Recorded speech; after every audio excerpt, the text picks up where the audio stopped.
भारत और चीन, दो प्राचीन सभ्यताएं, दो एशियाई महाशक्तियां जिनकी सीमाएं हजारों किलोमीटर तक एक दूसरे से जुड़ी हैं। लेकिन इन सीमाओं के बीच जितनी ऊंचाई है उतनी ही गहराई में कभी कभी अविश्वास भी उतर जाता है। पिछले कुछ वर्षों में दोनों देशों के बीच तनाव, अविश्वास और सीमाओं पर टकराव ने रिश्तों को ठंडा कर दिया था। गलवान घाटी की घटना के बाद से तो मानो दोनों देशों के बीच एक अदृश्य दीवार खड़ी हो गई थी। मगर अब 2026 की शुरुआत में एक नई हवा चली है और उसी हवा ने एक नई उम्मीद जगा दी है। नई दिल्ली और बीजिंग के बीच हुए नवीनतम रणनीतिक संवाद में दोनों देशों ने अपने संबंधों को एक नई दिशा देने का फैसला किया है। इस बैठक में सबसे अहम बात यह रही कि भारत और चीन ने सीमा पर शांति और स्थिरता बनाए रखने पर सहमति जताई है।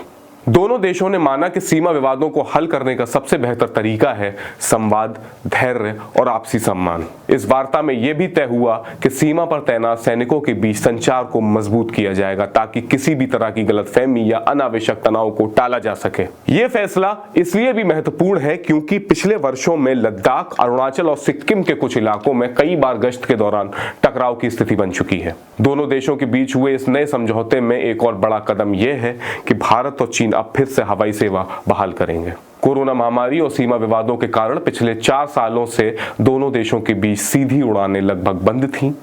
अब बीजिंग, शंघाई, ग्वांगझोऊ और नई दिल्ली, मुंबई, कोलकाता जैसे शहरों के बीच नई उड़ानों की योजना बनाई गई है। ये कदम न केवल व्यापार और पर्यटन के लिए लाभदायक होगा बल्कि दोनों देशों के नागरिकों के बीच सांस्कृतिक और शैक्षणिक संबंधों को भी मजबूत करेगा। हवाई सेवाओं के पुनः आरंभ से छात्र, व्यापारी, शोधकर्ता और पर्यटक सबको लाभ मिलेगा। लेकिन शायद इस संवाद की सबसे भावनात्मक घोषणा थी कैलाश मानसरोवर यात्रा को पुनः शुरू करने की सहमति। वर्षों से भारतीय श्रद्धालु इस पवित्र यात्रा का इंतजार कर रहे थे।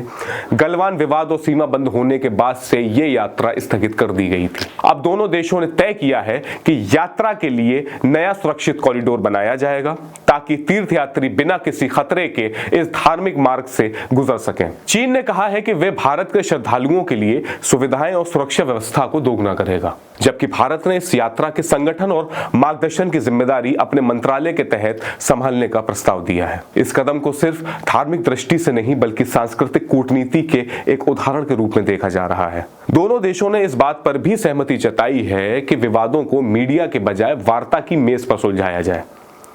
यह संकेत है कि भारत और चीन अब एक कूटनीतिक रीसेट की दिशा में बढ़ रहे हैं जहां प्रतिस्पर्धा होगी लेकिन संवाद भी जारी रहेगा। इस बैठक में दोनों पक्षों ने व्यापार, प्रौद्योगिकी, शिक्षा और पर्यावरण पर सहयोग बढ़ाने की इच्छा जताई है।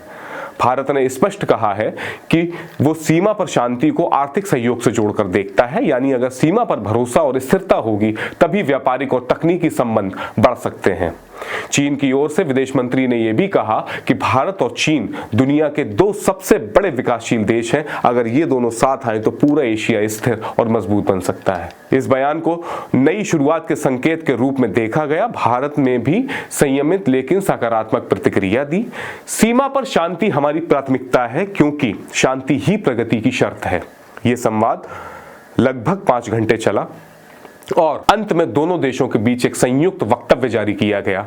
वक्तव्य में कहा गया कि आने वाले महीनों में एक नई बॉर्डर कोऑर्डिनेशन कमेटी गठित की जाएगी जो सीमा पर तैनाती, निर्माण और गश्त से जुड़े मुद्दों की निगरानी रखेगी। इसके अलावा सांस्कृतिक विनिमय कार्यक्रमों, छात्र आदान प्रदान और फिल्म उत्सवों को भी बढ़ावा दिया जाएगा ताकि दोनों देशों की जनता के बीच भरोसा बने।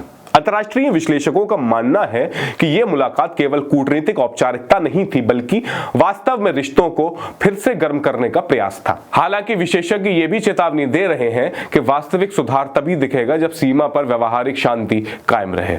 संवाद के अंत में दोनों प्रतिनिधिमंडलों के साथ बैठकर चाय पी और कहा कि यह चाय अब कड़वी नहीं, मीठी होनी चाहिए। यही वाक्य इस पूरी वार्ता की आत्मा को बयान करता है क्योंकि भारत और चीन जानते हैं कि युद्ध से जीत शायद मिल जाए लेकिन विश्वास सिर्फ शांति से जीता जा सकता है। और शायद यही इस संवाद की सबसे बड़ी उपलब्धि है कि एक नई शुरुआत की कोशिश एक पुरानी कड़वाहट के ऊपर नई उम्मीद का पुल। आपको हमारा इस भारत चीन सीमा का विश्लेषण कैसा लगा हमें कमेंट करके जरूर बताइएगा। साथ ही साथ वीडियो को लाइक कीजिए, शेयर कीजिए, चैनल को सब्सक्राइब कीजिए और देखते रहिए द देश पोर्ट। अपना बहुत ख्याल रखिए। बहुत शुक्रिया।